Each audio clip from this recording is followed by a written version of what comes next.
મહત્વના સમાચારની સાથે તો મહત્વના જે સમાચાર મળી રહ્યા છે, રાજ્યમાં છેલ્લા 12 કલાકમાં 111 તાલુકામાં વરસાદ વરસ્યો છે। મેઘમહેર થઈ છે। સૌથી વધુ નવસારીના જલાલપુરમાં 6 ઇંચ વરસાદ વરસ્યો છે। તો નવસારીમાં 5 ઇંચ વરસાદ થયો છે। સુરતના પલસાણામાં 3 ઇંચ વરસાદ વરસ્યો છે।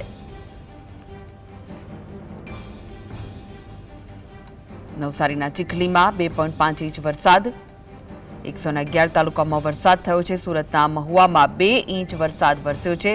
વલસાડના કપરાડામાં 2 ઇંચ વરસાદ થયો છે। સુરતના બારડોલીમાં પણ 2 ઇંચ વરસાદ વરસ્યો છે અને 104 તાલુકામાં નોંધપાત્ર વરસાદ નોંધાયો છે।